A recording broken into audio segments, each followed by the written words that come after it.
The smell of stale coffee, and a sense of despair, hung heavy in the boardroom. Inside, men in suits stared at spreadsheets, revealing a truth no one dared to speak aloud. The world's most widely used computer company was on the brink of bankruptcy. The numbers were clear. The stock had plummeted. And the man who founded the company was about to build something entirely different. No one is answering their ringing phones. How did Apple end up in this situation? To understand this, we need to go back to a moment that seemed like a triumph at the time.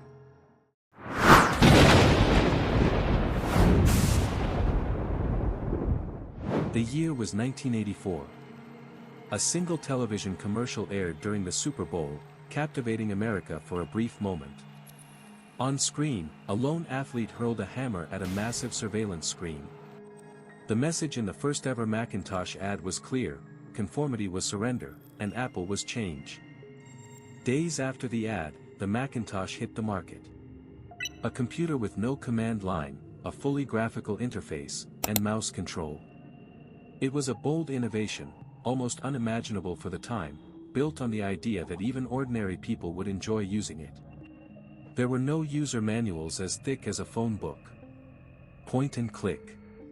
It was that simple. Behind that machine was Steve Jobs. This 29-year-old man knew how to imbue objects with meaning. A product wasn't just hardware, it could foster a passionate connection. For him, the Macintosh wasn't a device, it was a calling. But ideas don't always pay the bills. Sales didn't pick up as quickly as expected. The machine was expensive, the software infrastructure was weak, and the corporate world, where the real money flowed, was still deeply skeptical. At the same time, a different, quieter revolution was taking place. It was spreading rapidly in offices and homes. IBM's personal computers, combined with Microsoft's operating system, were proliferating. Bill Gates had made a different bet: don't build the hardware, just own the software. License it to everyone. Let the world be your factory. This strategy was working. The tension between two incompatible visions within Apple was growing steadily. John Sculley, brought in from PepsiCo, was a methodical and systematic manager. He had been hired to bring order to Jobs's beautiful chaos. The board wanted structure and discipline. They wanted consistent forecasts. Instead, they ended up with an internal power struggle playing out in conference rooms and hallways. In the spring of 1985, the board of directors made its decision. Sculley stayed. Jobs had nearly all his powers stripped from him. And then, an event occurred that would reverberate for years to come. Steve Jobs walked out of the company he had co-founded. In the history we know, this departure turned into a crucible. Jobs founded Next with great ambition. He bought a small graphics division from George Lucas and transformed it into Pixar. Exactly 11 years later, something happened. Apple acquired Next, the company Jobs had founded. It was Apple's last resort. Over those 11 years, Jobs had honed his skills, learned from his failures, and grown as a leader. The reality was that Apple was on the brink of bankruptcy, directionless and broke. But when Jobs returned, the tide had turned. What followed was one of the most extraordinary corporate comebacks in the modern business world.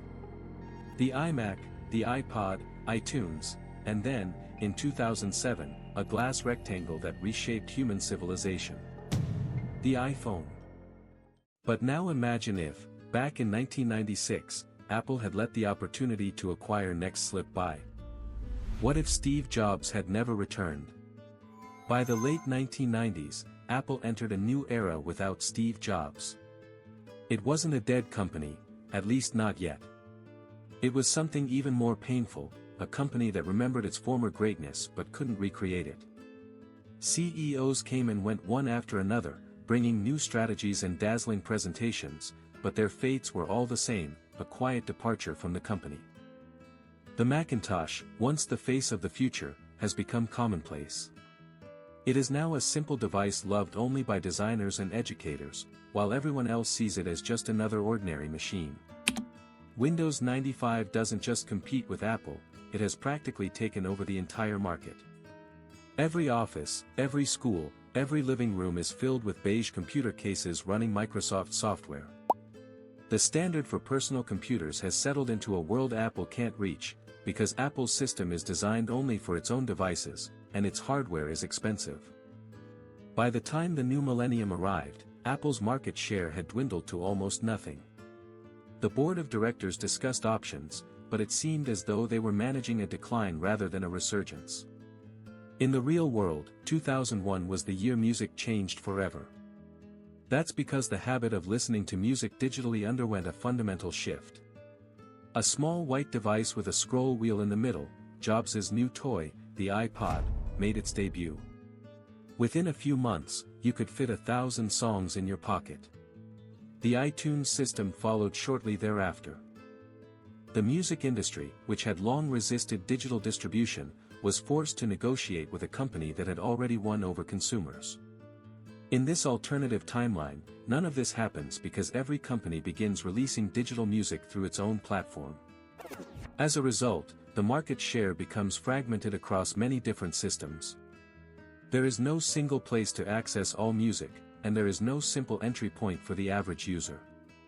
This simplicity is exploited by piracy. The music industry loses a significant amount of money due to piracy and never fully recovers in the digital age. And then there is a deeper silence. In 2007, the iPhone had not yet been announced. There is no Steve Jobs on stage launching the iPhone. There is no one holding a glass rectangle and redefining what a phone could be. Nokia was virtually the sole player in the mobile phone world. BlackBerry dominates nearly the entire business world. The smartphone industry continues to evolve. Google's Android re-emerges, but since it wasn't shaped as a reaction to the iPhone's radical design, the initial models remain more conservative, featuring keyboards and similar elements. The full touchscreen revolution, which reshapes people's attention, commerce, navigation, and communication, is discovered much later. Perhaps 5 years, perhaps 7 years, or maybe even longer. The app development economy, a massive market where millions of developers create apps for hundreds of millions of users, grows slowly, in a fragmented and scattered manner. There is no app store. There is no platform where a developer can instantly reach half the world with their work. Mobile internet arrives, albeit late, but not like a wave, rather, like a slowly rising tide. Meanwhile, Apple's options are narrowing. In the mid-2000s, the board of directors faced a decision with no good options. Revenues begin to decline, the brand loses its appeal day by day, and the newly released products aren't innovative enough to turn the company's fortunes around. In 2007, in this alternate universe, the very year that was Apple's greatest triumph, Apple is acquired. The buyer is Microsoft. This is not exactly a hostile move. It is more of a quiet absorption. The Mac brand survives, but it will no longer exist within its own ecosystem. Instead, it will become part of the Windows ecosystem. Apple's designs remain the same, but now they're like a basic overlay on top of the Windows operating system. The Apple logo continues to sit symbolically on the hardware. But everything that gave it meaning is gone. Measuring what has been lost along with it is harder than measuring market share. Nothing remains of the old system or design. The idea that technology must be designed with the same seriousness as a sculpture no longer exists.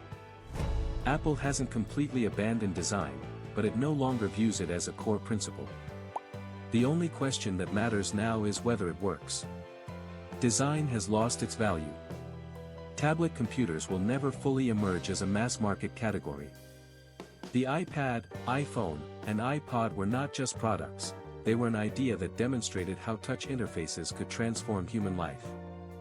Without them, this proof would be delayed and begin to fade away in weak devices that could never fully commit to the concept. Entrepreneurs who build companies on iOS, dominating countless sectors from ride-hailing to hotel reservations and healthcare, either become part of another ecosystem or end up with nothing. When we look back at history's turning points, it shows that some things were inevitable. However, when you rewind time, you eventually arrive at a single board meeting following product launches and stage presentations. A single purchase, a single phone call.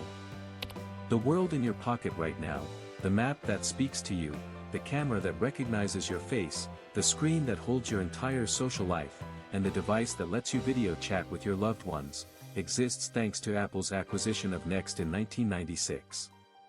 The lights at home, behind the alternative worlds, are still on. But the music stopped long before anyone noticed.